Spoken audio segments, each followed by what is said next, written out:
politique, la roue de l'histoire dénonce plusieurs foyers de contentieux au MNSD Nassara que l'on retrouve principalement selon le journal dans les sections de Maradi, Difa, Tawa, Zender et dans une certaine mesure à Niamey. À Niamey, la crise était née du renouvellement des structures du parti en prélude au congrès de mars 2019.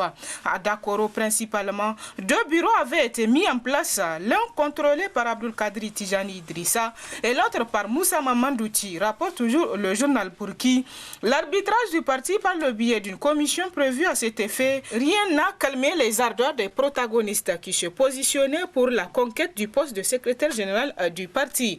Le journal rajoute que la rivalité est encore vivace et loin de se terminer puisque le 22 janvier 2020, les deux partis seront en procès au fond après la décision du référé rendu avant la tenue du congrès de mars 2019.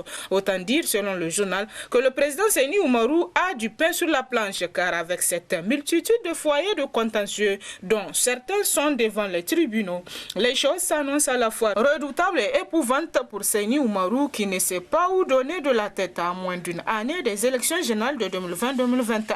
Politique toujours, Hama Amadou demande une suspension de peine. Nous apprend dans ses colonnes la roue de l'histoire qui précise que ce titre est de la lettre du continent qui rapporte dans son édition numéro 815 du 8 janvier 2020 que les avocats de Hama Amadou ont déposé une demande de suspension de peine afin de permettre à leur client d'aller voir son médecin traitant à Paris avec un engagement ferme que ce dernier rentrera au Niger une fois la consultation médicale terminée.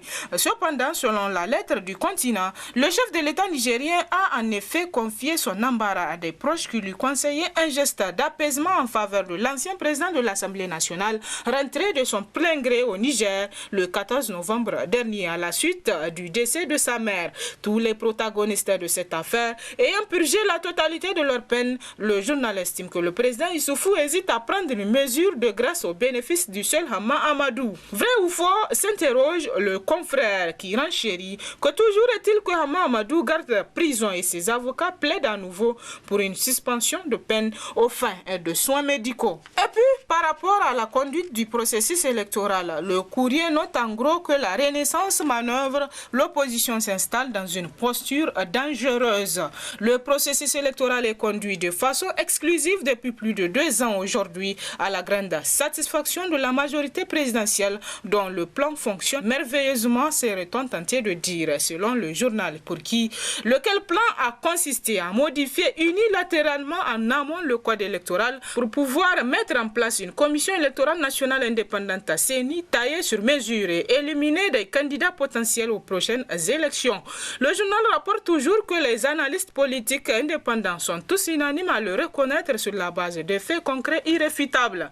Tout le monde le sait, martèle le journal. Sa farouche contestation par l'opposition tient au fait qu'elle est taillée sur mesure. La Renaissance s'est arrangée pour y apporter des modifications non consensuelles dans sa composition, son organisation et son fonctionnement, avec pour dessein inavoué de piloter Kahin Kaha à sa guise le processus électoral et mettre l'opposition devant le fait accompli en produisant un fichier biométrique totalement bâclé. Le journal pense que c'est la démarche en cours actuellement puisque la CENI continue de poser des actes sans la participation de l'opposition. Quant au journal La Roue de l'Histoire, il nous apprend à sa une par rapport aux élections 2020-2021 que le président de la CENI fait le point. Le vendredi 3 janvier 2020, le président de la CENI, Maître Issaka Sunna, a fait le point du processus électoral en présence des partis politiques invités pour la circonstance. Il a axé son intervention sur l'évolution du processus d'enrôlement biométrique et les résultats des audiences foraines, 2 étapes importantes dans la réussite du processus électoral. Il a rappelé que les audiences foraines ont commencé depuis juillet 2018 sur toute l'étendue du territoire national en vue de pallier le manque de pièces d'état civil que beaucoup de Nigériens en âge de voter ne disposent pas. Selon toujours le journal, une étude récente de l'OIF a démontré que plus de 87% des Nigériens ont été recensés sur le fichier électoral sur la base de témoignages à l'occasion des dernières élections générales de 2015-2016. Le président de la CENI a exprimé le même satisfecit par rapport à l'enrôlement biométrique. Toutefois, le journal précise que les participants ont souhaité que ce genre de rencontre soit maintenu pour permettre aux partis politiques et à d'autres partenaires de s'informer sur l'évolution l'évolution du processus électoral en vue de leur propre préparation. On peut dire, selon le journal, que toutes les inquiétudes exprimées par certains partis politiques se sont dissipées à la suite de cette rencontre. À la une du courrier cette semaine, on peut lire du népotisme au sommet de l'État. Le journal rapporte en effet que le ministre des Finances octroie à son fils Ibrahim Mamadou Diop un poste de l'État du Niger à la Banque africaine de développement. Au siège de la Banque africaine de développement à Abidjan, en Côte d'Ivoire, on ne parle plus que de ça. Dans les coulisses, dans les bureaux feutrés, ça parle beaucoup du Niger et de ses autorités. L'affaire qui fait tant jaser à la BAD est liée, selon le journal, à une autre affaire de népotisme. Mamadou Diop, le ministre des Finances du Niger, n'a rien trouvé de mieux à faire pour inaugurer la nouvelle année qu'à proposer son propre fils Ibrahim Diop pour occuper un poste rotatif revenant en 2020 à l'État du Niger. Un bien joli cadeau de nouvel an, s'exclame le confrère qui précise qu'Ibrahim Mamadou Diop est ainsi depuis fin décembre 2019 le nouveau conseiller de Mme Joy Maimouna Sek, l'administratrice en charge du Niger, de Cap-Vert, du Mali, des Comores, du Gabon et du Sénégal. Le tout nouveau conseiller auprès de la BAD au titre du Niger aura ainsi, entre autres, pour interlocuteur son paternel. L'actualité à travers les journaux cette semaine, c'est aussi le bras de fer entre le gouvernement et le Saman, à propos duquel le Canard déchaîné note en gros dans ses titres « Non à une république des syndicats ». Le journal nous apprend ainsi dans sa parution que depuis quelques semaines, un bras de fer semble être amorcé entre le syndicat autonome des magistrats du Niger Saman et le ministère de la Justice. Au centre des déclarations et communiqués, une seule pomme de discorde, pour le moins inhabituelle. L'opposition entre les deux bords a conduit, selon le journal Le Saman, à observer des grèves d'abord les 26 et 27 décembre de l'année écoulée, puis les 6, 7 et 8 janvier dernier.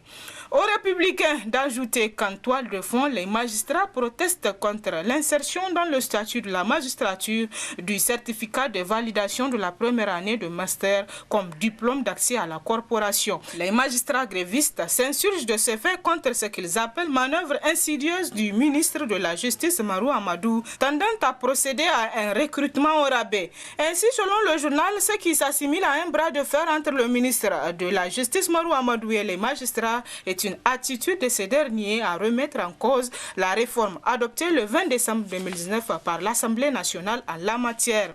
Et pour finir, parlons de la 41e édition du sabre national. L'actualité nous rapporte ainsi dans sa parution que la finale du championnat de lutte traditionnelle Maradi 2019-2020 a mis aux prises les lutteurs Ousmane Hassan de Tilaberi à Tassi Oussani des Zender le dimanche 5 janvier dernier au stade de Maradi. Le combat des gladiateurs a été rude et serré, nous apprend le journal, mais Tassi Oussani a fini par mordre la poussière devant le nouveau champion national Ousmane Hassan de Tilaberi.